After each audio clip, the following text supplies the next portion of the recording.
Apakah Alkitab mengalami perubahan?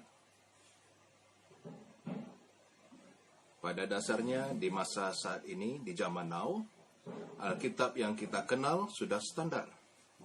Alkitab yang kita terima sudah menjadi satu kelaziman pada mayoritas orang Kristen. Alkitabnya tidak berubah. Tetapi jika ditanya, bagaimana cara memahami Alkitab sepanjang zaman, terutama bagi orang-orang percaya, kita harus akui terdapat perubahan-perubahan atau perkembangan penafsiran. Orang lebih senang mengatakan penafsiran daripada perubahan, meski mungkin itu juga bisa didebatkan. Yang paling jelas dan sederhana adalah pada kitab Kejadian, Adam dan Hawa tidak dijanjikan kehidupan surgawi, kehidupan di atas langit bersama dengan Bapa, Putra, Roh Kudus Allah yang Esa, jika mereka setia di dalam anugerah Allah di Taman Eden.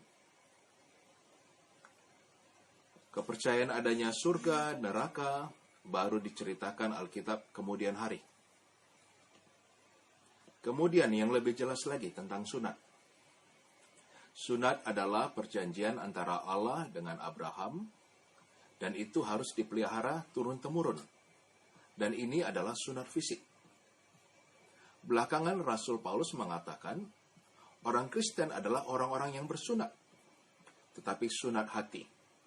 Dengan demikian, Paulus memandang perjanjian Abraham dengan Allah itu tetap menjadi milik atau diteruskan oleh umat Kristen, namun dengan pemahaman yang sudah berbeda daripada pemahaman mayoritas orang Yahudi pada masanya, termasuk orang Yahudi Kristen.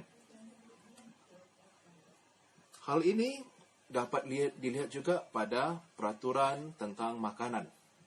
Dalam kebudayaan Yahudi atau agama Yahudi jelas ada beberapa makanan yang tidak boleh. Yang paling sering dikatakan tidak boleh makan daging babi. Paulus memahami ini berbeda. Dan kalau menurut Kisah Rasul 15 juga, akhirnya orang-orang Kristen perdana pada pertemuan perdana, para rasul mengatakan adalah keputusan mereka dan keputusan Roh Kudus. Agar orang-orang percaya, orang-orang Kristen yang non-Yahudi, dibebaskan dari kewajiban-kewajiban yang harus dilakukan oleh orang-orang Kristen Yahudi, kecuali soal darah. Di sini lagi terdapat perkembangan pemahaman atau perkembangan penafsiran. Setelah itu sejarah gereja berkembang. Muncul reformasi Protestan. Dan di sini juga kita mengalami perkembangan penafsiran. Yang paling jelas adalah boleh atau tidak imam menikah. Kemudian, apakah roti dan anggur pada perjamuan kudus berubah menjadi tubuh dan darah Kristus? Gereja Katolik, Martin Luther, Zwingli, Calvin, semua memiliki pandangan yang berbeda. Mana yang benar, mana yang salah? Yang jelas ada perkembangan atau perubahan penafsiran. Alkitab tetap sama, tetapi wawasan mulai makin melebar. Kebenaran tidak hanya dianggap tunggal, meski ya pada masa itu kalau tidak seperti aku, maka Anda sesat, Anda salah, bahkan mungkin Anda masuk neraka. Meski masing-masing secara fanatik memegang kebenarannya, namun kita melihat dari zaman sekarang dengan sudut pandang dewasa ini, kebenaran itu akhirnya tidak menjadi tunggal lagi. Ada jamak, walaupun masing-masing orang berkata, aku yang paling benar. Masih masuk terhadap penafsiran. Pada masa itu juga dianggap dunia berputar atau berpusat pada bumi. Hingga muncul pemahaman heliosentris, bahwa bumi mengitari matahari, bukan matahari dan lainnya yang mengitari bumi. Ya, ada di sini unsur politik. perebutan kekuasaan dan pengaruh antara Katolik Roma dengan Protestantisme. Namun itu juga membuktikan bahwa penafsiran Alkitab, yang waktu itu Alkitab menjadi dasar bagi ilmu pengetahuan, mengalami perkembangan juga. Ditantang, diberikan bukti, dan harus ada penyesuaian baru. Tidak berhenti sampai di sana. Gereja terus berkembang. Demikian juga tafsir. Maka, perbudakan misalnya. Sebagian orang-orang Kristen percaya perbudakan tidak dilarang oleh Alkitab. Karena itu ya jalankan saja. Malah mereka mengatakan perbudakan dilegalkan oleh Alkitab. Sebagian lagi seperti John Wesley melihat perbudakan itu justru ditentang oleh Alkitab. Maka John Wesley berjuang agar perbudakan itu dilenyapkan karena dia anggap tidak alkitabiah, tidak manusiawi, dan melanggar kodrat kekudusan manusia. Pada saat yang bersamaan, sahabat John Wesley, sahabat karibnya, yang juga berbeda pendapat secara teologis dengannya, namun tetap sahabat karib mereka, George Whitefield, dia pergi ke Amerika, menginjili di sana, mengadakan kebaktian dan kebangunan rohani yang besar, dan George Whitefield memiliki budak-budak. Whitefield memperlakukan budak-budaknya secara manusiawi, tidak menindas mereka. Dan George Whitefield menganggap dia tidak bertentangan dengan Alkitab. Dia menjalankan prinsip-prinsip Alkitab. Setahu saya, John Wesley tidak pernah menyerang secara pribadi sahabatnya ini yang memiliki budak. Ada respect, walaupun mereka berbeda pendapat. Bagaimana ini? Ada memang perubahan penafsiran.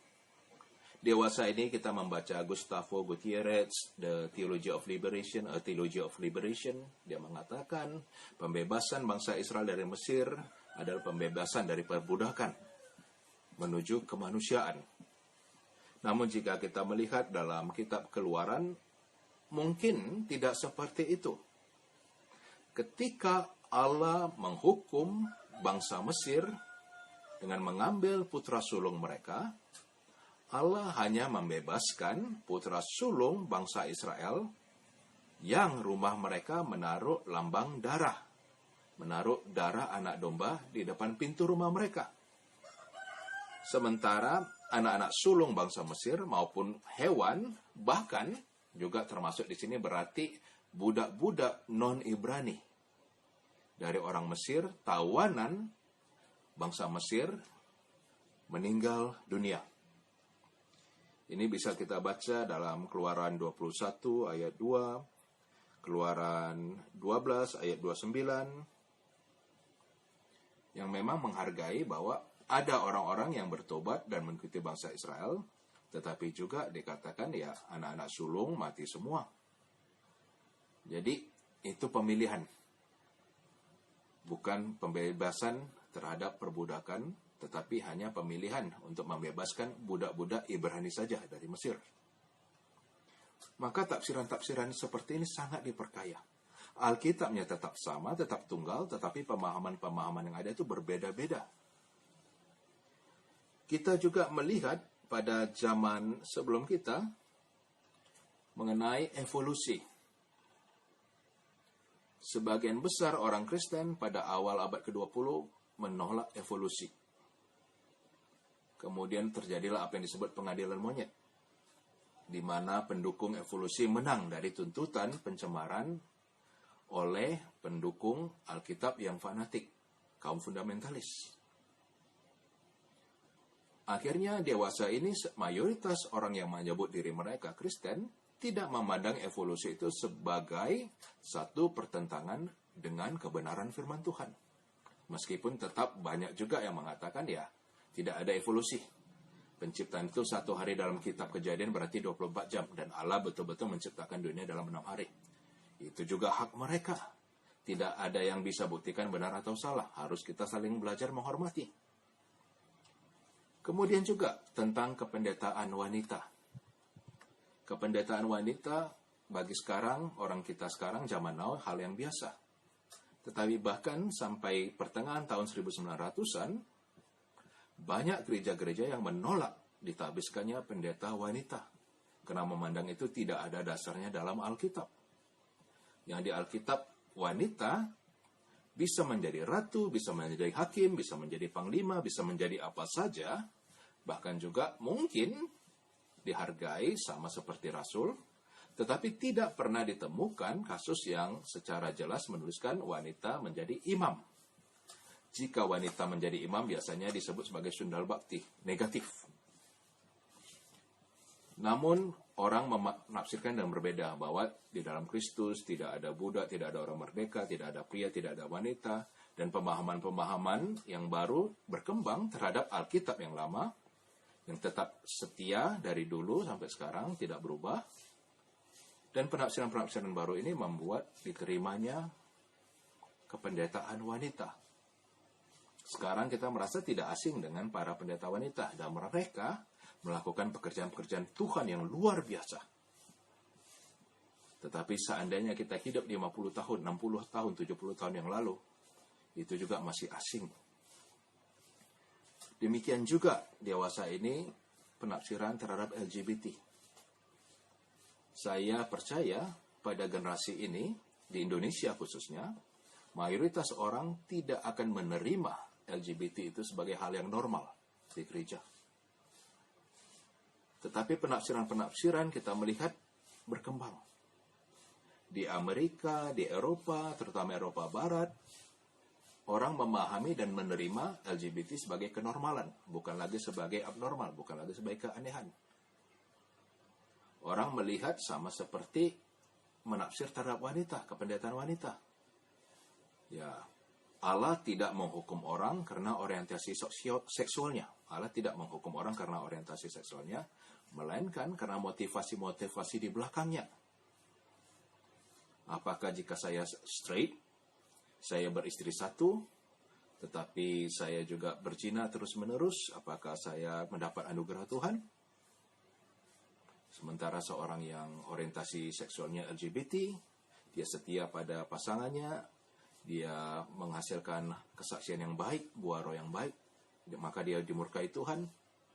Ada banyak perkembangan penafsiran, ada banyak perdebatan.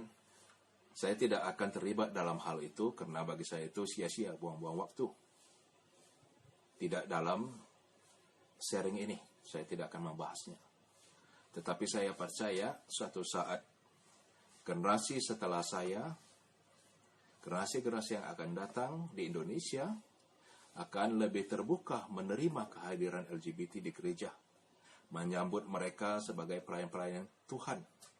Karena integritas, buah roh, jauh lebih penting, jauh lebih berharga. Disitulah Allah juga memilih seorang sida-sida dari Ethiopia dengan mengutus Filipus. Sida-sida adalah seorang yang mungkin sekarang disebut non-gender karena dia dikebiri. Dia dibuat tidak berdaya secara seksual. Kepriaannya, kelaki-lakiannya direnggut. Tetapi Allah juga berkenan terhadap orang seperti itu. Dan itu bukan tafsiran yang baru, itu sudah dikenal. Hanya kita yang jarang bisa menerimanya karena memang hal-hal seperti itu jarang kita alami, jarang kita lihat, dan mungkin juga jarang terjadi di sekitar kita. Mengapa jarang terjadi atau jarang kita lihat? Mungkin karena mayoritas masyarakat belum bisa menerima. Sehingga orang-orang yang punya kecenderungan orientasi seksual berbeda memilih untuk menutup jati diri. Tetapi juga kenormalan. Normal itu biasa. Begitu kita makin terbiasa menyambut orang yang berbeda, begitu kita terbiasa untuk menerima perbedaan, saya percaya suatu saat hal ini tidak dipandang lagi sebagai abnormal. Alkitab kita tetap sama, firman Tuhan tidak berubah. Kita yang harus berubah untuk memahami firman Tuhan lebih dan lebih lagi. Kiranya Tuhan Yesus, satu-satunya Tuhan dan Juru Selamat kita semua, memberikan kasih-Nya, kuasa-Nya, agar kita makin menyerupai diri-Nya. Terpujilah Bapa, Putra, Roh Kudus, Allah yang Maha Esa. Salam kemerdekaan.